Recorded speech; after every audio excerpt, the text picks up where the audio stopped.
That's a good cup of coffee. It must be morning time, about 07:05, because we're live. Live on a Tuesday morning, and it's Taco Tuesday. So what are we going to taco about today, Cameroon? Well, we're going to talk about how America's back in space and it's thanks to capitalism. But real quick, got to address something. We definitely don't want to talk about super depressing things like George Floyd every day, and we weren't even going to mention it today. But we had a nice, lively But chat yesterday. Yeah, but we had a nice, lively chat yesterday, and Mr. James said that Floyd was unresponsive and had no pulse in the ambulance. And Chris and I said, well, so far, time of death has been declared at the hospital, so that's what we're going with. But if we're wrong, we'd prefer to be wrong on air. That way we can all learn something together. Well, looks like me and Chris were wrong. Found an after action report by the EMTs, and they very clearly describe using basic life saving methods on the ambulance for George, in the ambulance for George Floyd, because he was unresponsive. They did check for a pulse multiple times. So it now seems like at least he was clinically dead at the scene. So I'd actually like to say thank you, James. The more you know. and But there's and there has been another autopsy done by a private uh, coroner. Yeah, but there's been a second autopsy, and the second autopsy conflicts with the first autopsy. So the official original autopsy says no neck injury, no asphyxiation. The second autopsy says no neck injury and asphyxiation. And it's going to be interesting to see how that plays out because obviously there is a corrupt motivation for both parties. The official autopsy, there is a motivation there. There is profit to be had by the state lying about the cause of death. But there is also profit to be had by a private third party lying about the cause of death. Uh, it could easily be the case that the lawyer for Floyd and his family is just trying to build the case to get them a stronger settlement in a wrongful death suit. Excuse me. So it'll be interesting to see how that plays out. I'm not going to take a position on it either way because, I mean, you got a bad cop and a criminal. So we started with two bad people in a bad situation, and now we've got two conflicting medical reports, both of which have both of which obviously lean in the direction toward which the corruption of such a situation would lean. So that's a lot to, yeah, yeah, it's going to come down to yeah. body cam footage and when we finally get the talk screen. So And that's until three and a that half point, minutes on that bullshit, and I'm tired of it. Let's privatize space. Three, two, one. This Liftoff of the Falcon 9.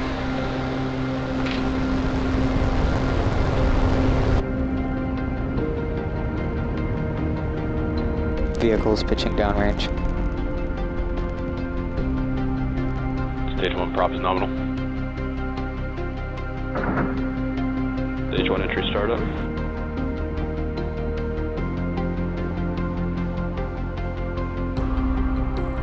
Stage 1 is transonic.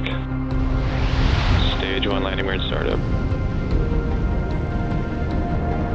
Stage 1 landing leg deploying.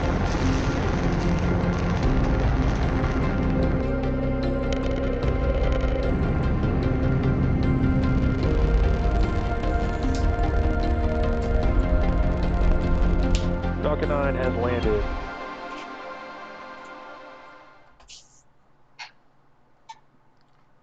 so yeah.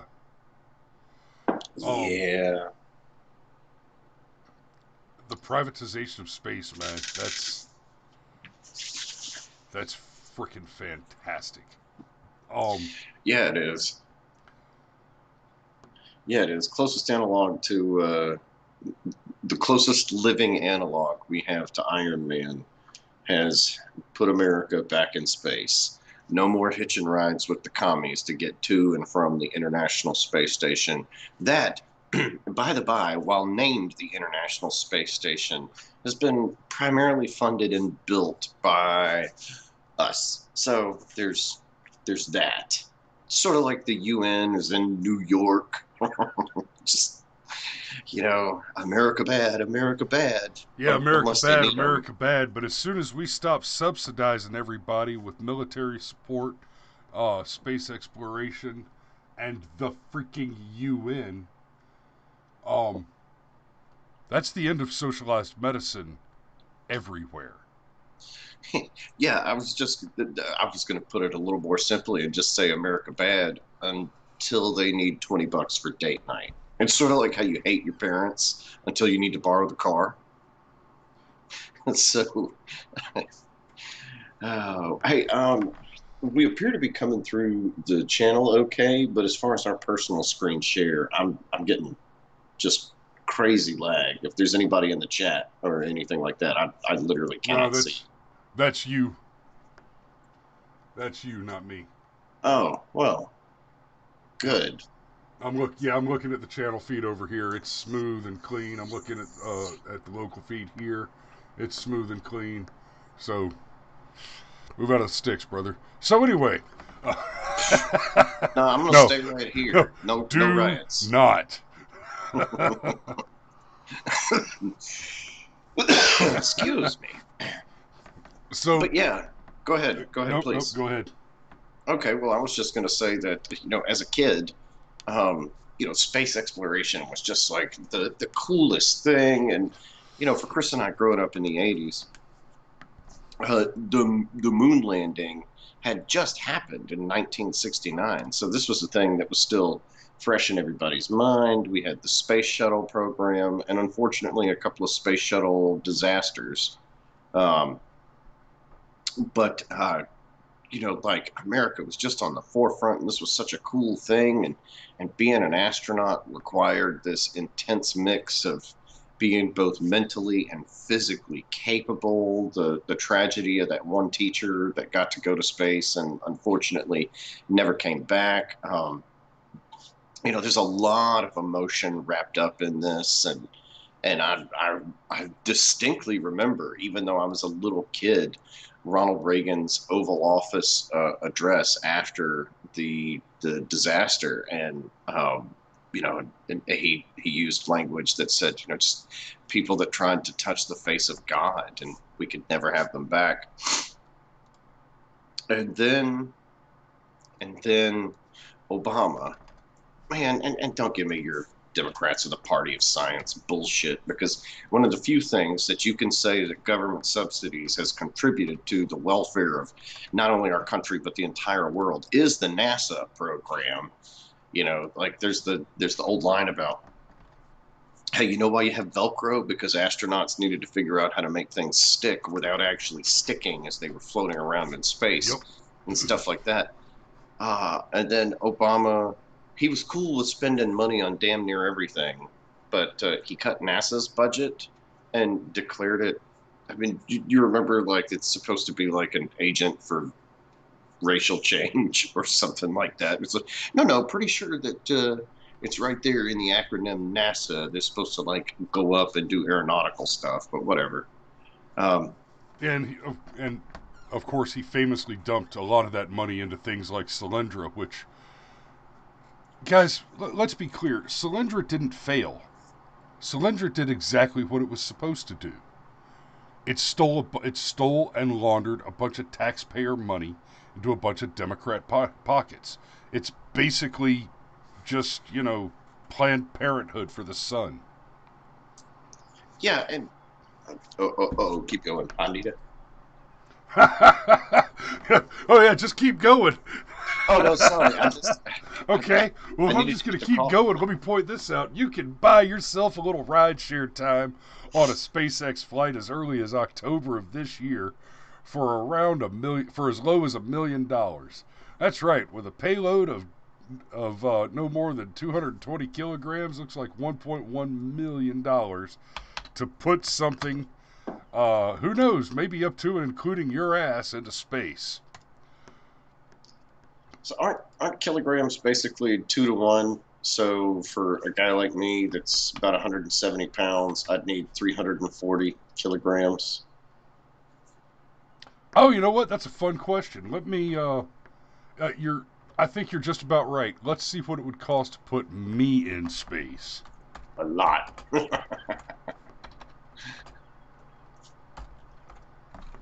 But anyhow, and of course Obama gutted it, and it was awful, and so it's a little less than 2 to 1, but we get the point. So Chris in space costs. So, Chris in space cost. Survey says $1 million. So the minimum ticket to ride is $1 million, and it's only if you go past a certain point that it costs more than $1 million. Now, there's two things going on here. One, America should have never gotten out of space for so many reasons, but I'd actually say that the absolute reason to maintain a foothold in space is, you take this all the way back to the beginning of recorded history, but whoever has the high ground has the advantage. Space is the high ground. It is utterly ridiculous that we ceded our ability to maintain any small portion of the high ground, that we have to work with people that are our economic adversaries in order to get to the high ground. This is not Star Trek. We are not the United Federation of Planets where we all live and work together in harmony. This is planet Earth, and sometimes human beings are super, super shitty and having to rely on the Russians and the Chinese to get to and from space is just like, oh man, you know, talk about putting first we feast. Okay. We want to talk about putting ideology over reality. The second thing is you just, and we talked about this on our Totar Win segment last week, but man, this is capitalism, baby. The government failed. So an eccentric billionaire said, no, I am going to solve that problem. And he did. And there's a whole lot going into Elon's whole thing about, you know, colonizing Mars and whatever, because, whoo, buddy, I don't know that is going to happen in my lifetime with the current technology set that's available to us. So, you know, good luck, Elon. But all that being said, this is why business is important. This is why millionaires and billionaires are important. This is why they should be allowed to risk their resources. Stefan Molyneux puts this really well on his channel and says, if you really want to be humanitarian, you actually want unfettered capitalism, because for the most part, rich people have become rich because they manage resources as well as they do. It's not just a matter of income, it's also a matter of what they do with that income and then what the relative output of that is. So for the largest number of people to benefit, you actually want the people that manage resources the best to have access to the largest number of those resources, all voluntarily, of course. Because, I mean, let's be honest, you know, there are probably 10 or 12 guys alive right now that see the world the way Elon Musk sees the world. And he just put America back in space. And yeah, sure, those first couple of space flights, you want to go into space, it's going to cost you $1 million. For some time, potentially even for the next decade or two, space tourism will be a privilege of the rich. But we will hit the point to where that minimum $1 million fee It'll fall down to a $500,000 fee. And yeah, sure, that's still outside of the realm for the majority of us. But if things continue on the trend that all other things have continued on, like big screen TVs used to cost $1,000. Now you can go to Walmart and get a pretty decent one for just a couple $100. Oh no, like God, $1,000, like the almost 60-inch flat screen that I've got in front of me on this computer. When flat screens were first a thing, this was an $80,000 monitor, and that was an $80,000 television. You couldn't plug a computer into that. And if it were not for the fabulously wealthy buying those things, then they never would have generated the profit on markup to approach the level of distribution where the profit margin was on market saturation rather than on market markup. That's how economics works. And yes, part of why medicine is expensive is until enough people are sick with the particular kind of disease that your medicine treats, you're making, it's not just your profit, it's your operating budget to produce more medicine, and you have to make that money on markup or you can't produce the medicine. Well, it's how all things work. Like there is literally nothing that doesn't fall into this category. I mean, in the beginning, only rich people could afford cars, and then Henry T. Ford said, "Hey, I've got an idea," and the assembly line was born, and suddenly cars became much, much, much more affordable. I mean, and this is farming practices. This is logistics practices. There's nothing that doesn't fall into these economic principles. Is what I'm trying to say. It's why I'm a big, big, big believer in capitalism. But and by the way, just real quick, the Falcon 9 rocket put the Dragon capsule into space, which changed its name to Endeavour as it docked with the International Space Station. That's, if I were Elon, I would definitely be naming these things like Falcon and Dragon, without a doubt. It would happen. 100%. Oh yeah. Yeah. Oh yeah. Now, so let me talk about Space Force for just a minute. And yes, I do mean the military branch and the show. And here's why. With the privatization of space, the Donald, at the beginning of his term, started talking about Space Force. And, y'all, he was panned over that shit.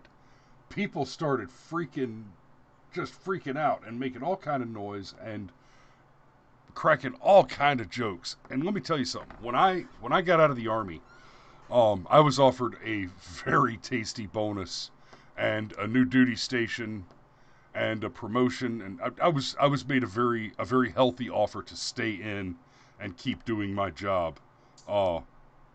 We had an almost 2-year-old and one on the way, and decided that wasn't for us.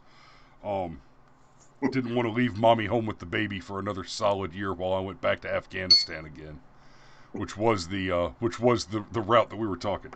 But anyway, of course, several people asked, retention officers and everybody, several people asked what it would take, and I said, guys, the only way I re-enlist is for a warrant officer packet that makes me a mech warrior pilot and a $1 million re-enlistment bonus.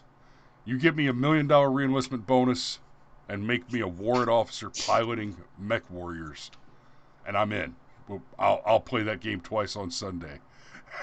And just a few short years later, Space Force, and that has been a constant conversation of comedic value around me and my old man, the old retired sergeant major.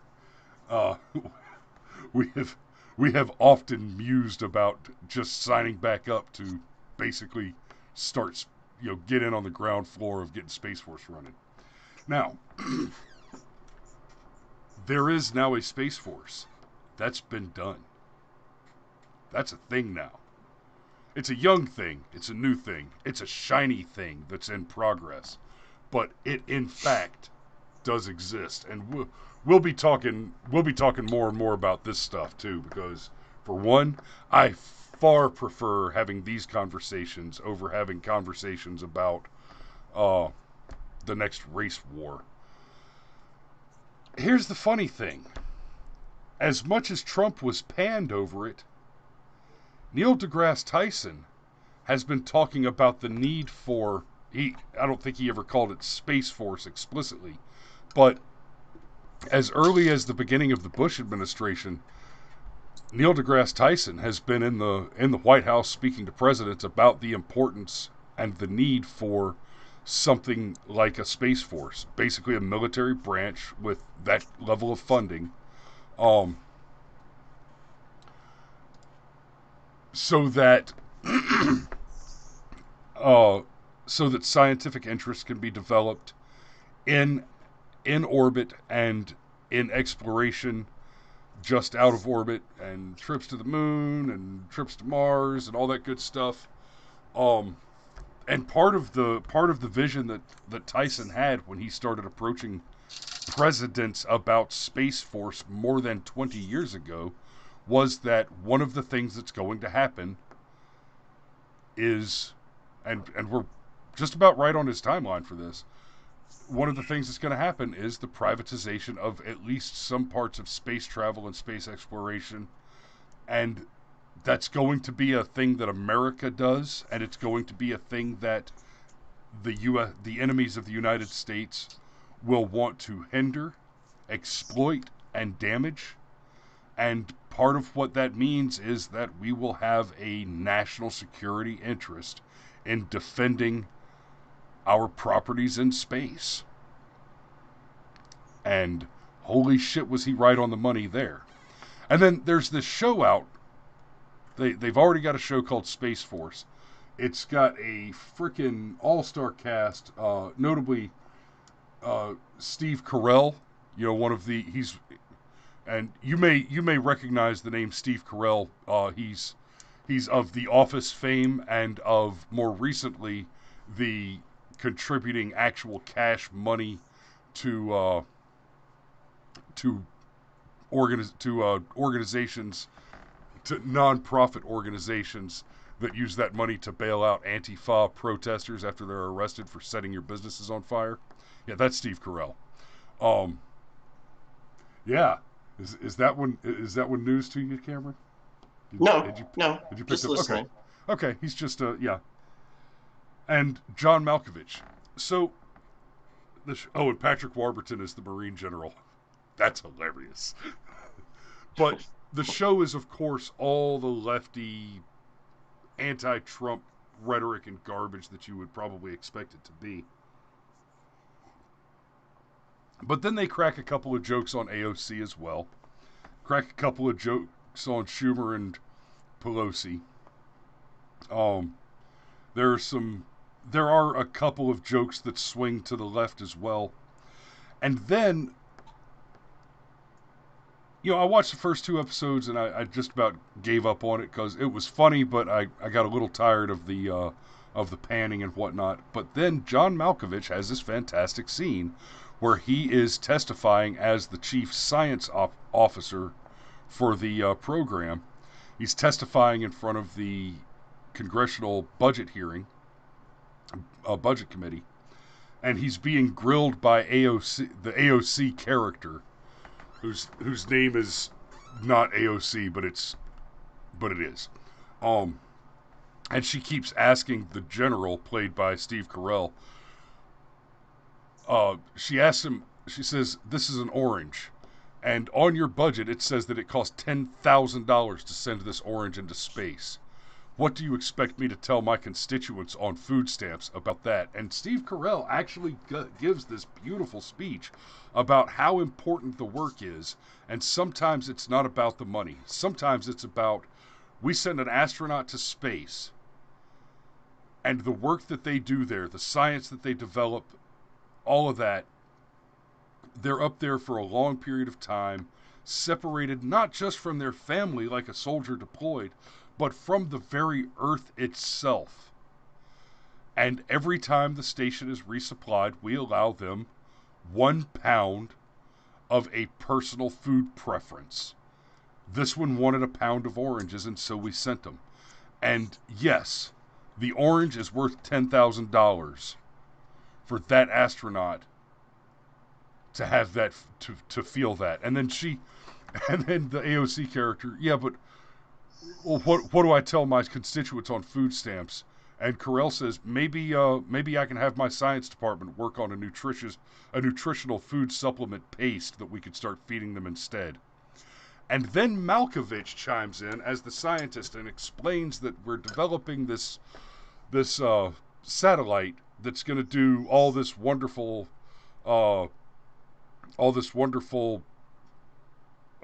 global warming solutions crap. And it kind of struck me two ways, because it's okay. This is pandering to that whole eco-terrorist contingent that supports the Democrat Party and all that. But at the same time, some of the stuff that he's talking about does have to do with legitimate science. And then Malkovich goes on to explain, and our enemies will not want us to have these technologies, so we will need to defend them as well. Space Force will be developing science and technology that is powerful and beneficial to mankind, and as with almost all technological and medical advancement that happens in this world, it happens because the American capitalist system creates profit, which drives innovation, which saves the world. Nowhere on this planet is there innovation occurring outside of the United States without that it is subsidized directly and explicitly by the United States. And then he goes on to explain that because our enemies will want to take that, it is imprudent not to also have a defensive security posture about those properties in space, which is essentially the same thing that Neil deGrasse Tyson explained on Hot Ones, eating hot wings, on several of the late shows. Yeah, my coffee pot's upstairs, you son of a bitch.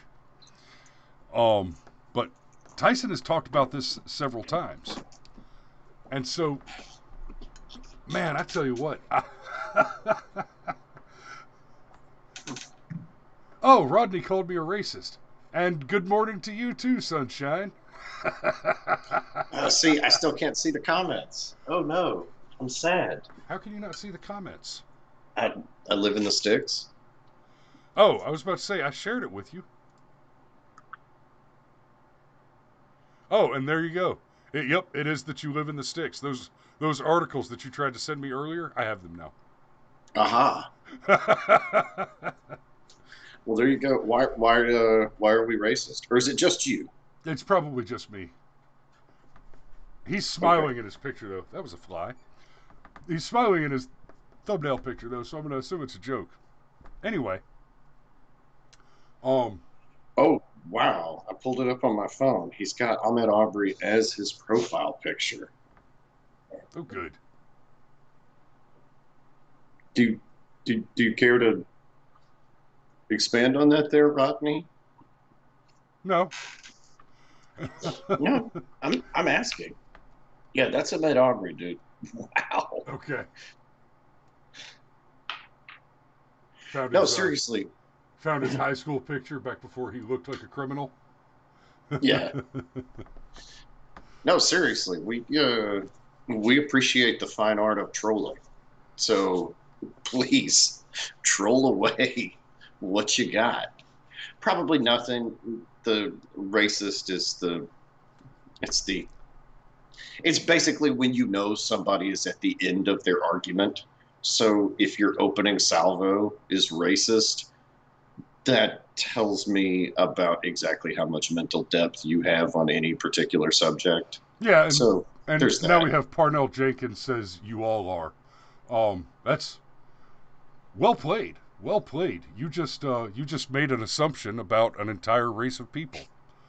That's adorable, Parnell. Wait a minute. Your inability to appreciate your own irony is staggeringly amusing to me. Okay, I guess I'm just going to keep following the comments on my phone because I guess so. Suddenly we just have a bunch of trolls in the. Okay. Well, you all are. We're talking about space exploration, Space Force, and SpaceX.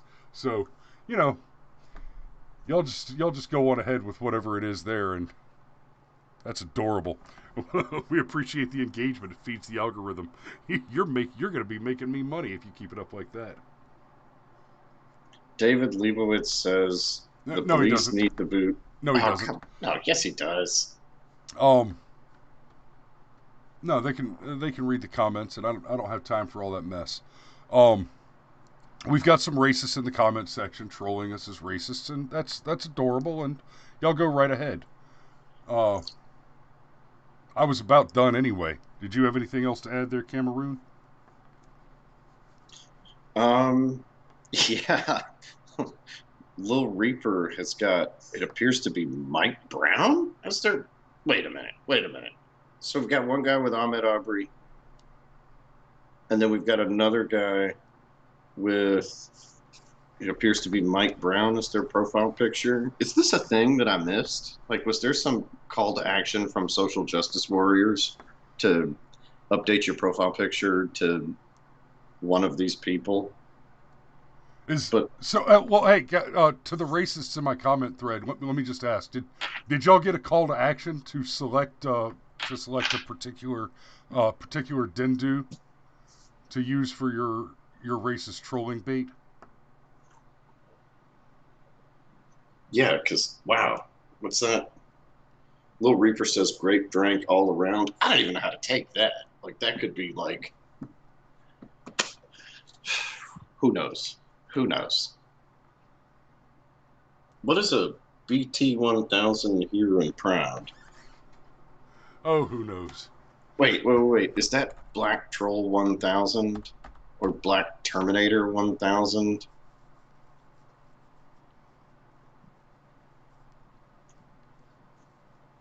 Videos of BT-1000. What? Urban Dictionary. See, now I can see the screen share. A Black Terminatrix? Oh, okay. That's fun.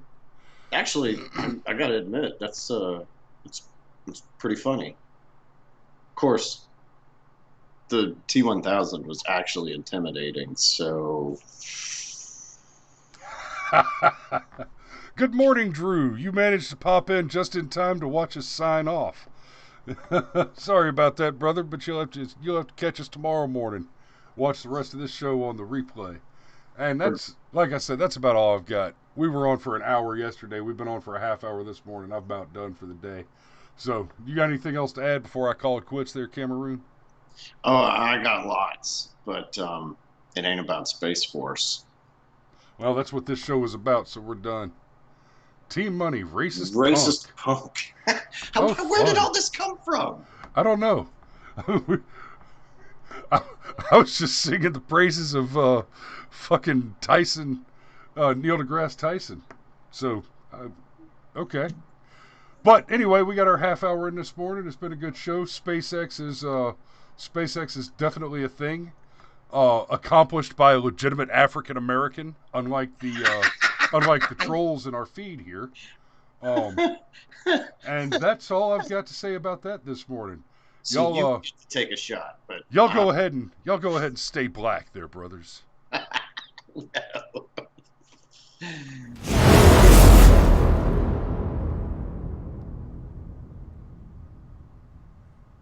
Oh dear.